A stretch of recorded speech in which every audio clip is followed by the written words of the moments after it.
Bom, e agora eu vou conversar via Skype com o pediatra Dr. Guilherme de Abreu Silveira. Ele é responsável pelo laboratório de prematernidade do Hospital Albert Einstein, aqui na cidade de São Paulo. Participante ativo do nosso programa, só quando não está dando mesmo, né, doutor? E eu sei que nós estamos numa época muito difícil, por isso queria agradecer a sua participação via Skype hoje no nosso programa, para a gente matar a saudade desse plantão médico que a gente fazia lá no estúdio. Seja bem-vindo. Estou feliz de estar aqui.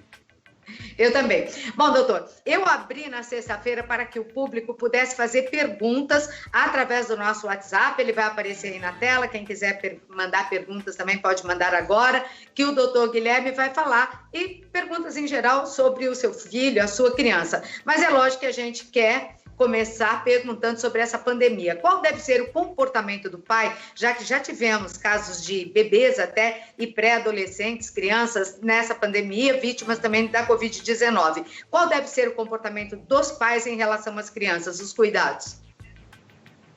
Olha, eu como médico, como cidadão, eu tenho a dizer que o melhor a ser feito é acompanhar as orientações das equipes de saúde, né, dos órgãos oficiais, do Ministério da Saúde e da Secretaria Estadual de Saúde, aqui no caso do Estado de São Paulo, a respeito das determinações. Nesse momento de pandemia, como é uma doença muito nova, é muito frequente que as orientações sejam dadas e mudadas a todo instante. Isso acontece porque nós não temos muita evidência científica, ao contrário de outras doenças que já são bem conhecidas da medicina. Então, as orientações elas vão mudando dia a dia, mas é importante, até para a coleta de dados, né, para ajudar os órgãos oficiais de saúde pública a tomarem as decisões populacionais, é que todos façam as mesmas coisas. Né? Porque se nós começarmos, cada um faz o que está dentro da própria cabeça e não acompanha as políticas sociais, nós nunca vamos obter as informações que são relevantes para a tomada de decisão um pouco mais embasada. Então, o principal cuidado é esse, é acompanhar as notícias e as informações oficiais dos órgãos responsáveis pela saúde pública, Ministério da Saúde, Secretaria Estadual de Saúde, o Centro de Vigilância Epidemiológica e por aí vai.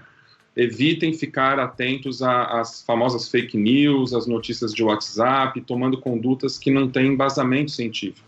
Né, ou que não são oficiais dos órgãos de apoio. Se for uma criança, por exemplo, que já tem uma doença crônica, né, então muitos pais têm filhos, por exemplo, com asma, um bebê chiador, uma alergia alimentar, é importante nessa época manter a saúde do seu filho em dia.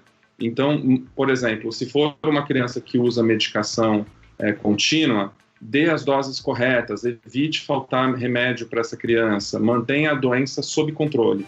Isso vai evitar que vocês precisem, por exemplo, procurar um atendimento de saúde por conta de outra doença e acabem se contaminando com o Covid-19. Se for uma criança que não tem doença crônica, né, uma criança a rigor saudável, é seguir as normativas de controle populacional, né, de isolamento. Lavagem das mãos com frequência, uso de máscara se for se expor para algum ambiente externo, em caso de extrema urgência, esse tipo de orientação.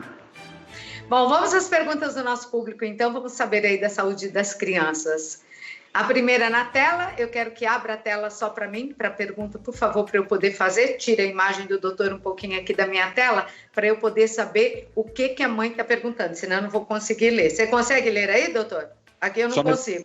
Só metade. Eu também só estou lendo metade, Geisa. Abre a tela aqui para mim, como nós fizemos, só com a pergunta, para a gente poder passar essa pergunta para as pessoas que estão em casa. Não sei se eles conseguem abrir a tela de perguntas só para mim. É possível, gente?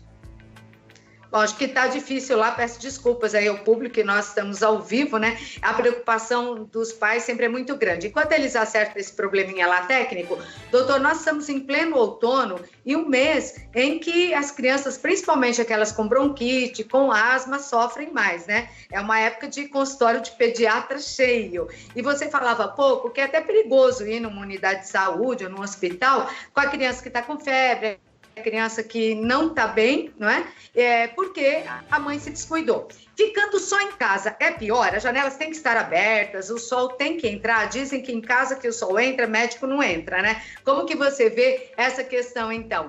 É preciso arejar? Porque tem casas muito pequenas. Aí, com mofo, é mais perigoso a criança ficar doente nessa época do ano? Sem dúvida. É bem verdade que por conta do isolamento social e das crianças não estarem frequentando a escola no momento, nós não estamos vendo diversas das doenças infectocontagiosas que são típicas dessa época do ano nos hospitais, nos pronto-socorros, né? Caiu muito. Para você ter uma ideia, a taxa de ocupação de leitos por outros casos que não sejam Covid está até menor do que a série histórica dos hospitais em que eu trabalho. Com relação a arejar a casa, sem dúvida nenhuma, né? Estar dentro de casa não significa que a casa tem que estar fechada o tempo todo, né? O vírus não vai entrar pela janela, né? O vírus vai entrar pelo contato social. Então, se vocês estiverem em casa e mantiverem as janelas abertas, a casa sempre limpa, isso vai ajudar na promoção de saúde. Eu não quero ver ninguém com a janela fechada o dia inteiro por conta de estar frio, por conta de ser outono, tá? E agasalhar demais as crianças, isso também pode ser um problema? Hoje em São Paulo está o sol, né? O céu está azulzinho, mas se você vai para uma sombra, o vento frio já bate. Essa semana nós vamos ter uma queda muito brusca na temperatura. Como a mãe deve agir em relação aos pequenos? Agasalhar demais não faz bem, né? Mas a criança também é o próprio termômetro, né? Desde nenezinho a criança pode já dizer se ela está com mais frio ou menos frio, né? Se for um neném muito pequeno, vocês vão notar isso pela temperatura, principalmente da cabeça, né? Aquela regrinha de procurar a temperatura da mão não vale muito, porque são regiões em que o sangue não circula muito no bebê. Então, bebês pequenos, a gente mede a temperatura corpórea basicamente pela temperatura da cabeça, pondo a mão na cabeça da criança. Se tiver muito quentinha ou até suada, é porque a criança está passando calor, e aí vale a pena desagasalhar um pouco. Crianças maiores já conseguem dizer se estão com frio ou calor. Lembrando que crianças têm um metabolismo mais acelerado do que o nosso. Então é natural que a criança não sinta frio em momentos em que os adultos estão agasalhados. Então tem que respeitar esse tipo de situação também. E com a febre, doutor, o que fazer com crianças em estado febril em casa? Dá para fazer alguma coisa para controlar essa febre? Porque a febre é sempre um sinal de que algo não vai bem, não é? Sem dúvida, mas provavelmente nessa época do ano, se a família estiver cumprindo as exigências de isolamento social, o risco dessa criança estar com uma doença mais séria como Covid-19, por exemplo, é baixo. Ainda mais que, felizmente, a população pediátrica é uma população que vem sendo historicamente protegida aí nesses meses de pandemia. Nesse aspecto, vale aquela velha regrinha que as mães já sabem de cor, de segurar um pouco a criança em casa, aqueles famosos 2, 3 dias de começo de doença. Por que a gente dá essa orientação de segurar em casa um pouquinho? Muitas vezes, a criança, como tem um sistema imunológico funcionante, ela pode se resolver dessa doença infectocontagiosa sozinha, sem necessidade de uma avaliação médica. Essa regra já valia no ano passado, por exemplo, por outras questões de contaminação cruzada. Então, eu tenho um filho que está doente em casa, se eu levo ele no pronto-socorro, corre o risco dele pegar uma doença ainda mais séria. E nessa época de pandemia que nós estamos vivendo, essa se tornou uma verdade dupla, né? Porque não só nós estamos preocupados na frequência dessa criança numa situação de pronto-socorro, como também de Covid-19. Então, vale aquela regrinha de 1, 2, 3 dias ali observando, dando o antitérmico na dose que o pediatra da criança já estava acostumado a prescrever, e os pais vão manejando, sempre atentos a sinais de alerta, né? Se a criança estiver muito prostrada, completamente sem apetite, sem se alimentar com nada, principalmente líquidos, se ela estiver respirando com muita dificuldade, aí não vale essa regra de esperar 1, 2, 3 dias. Tem que correr realmente por pronto-socorro por uma avaliação médica.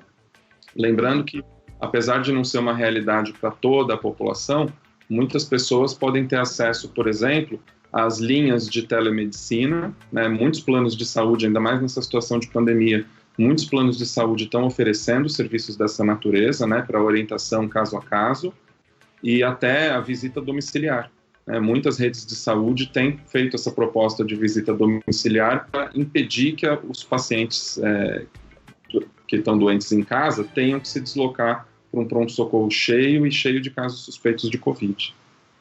Não o doutor Google, né? O Google é bom, o doutor Google é melhor esquecer, vai de telemedicina.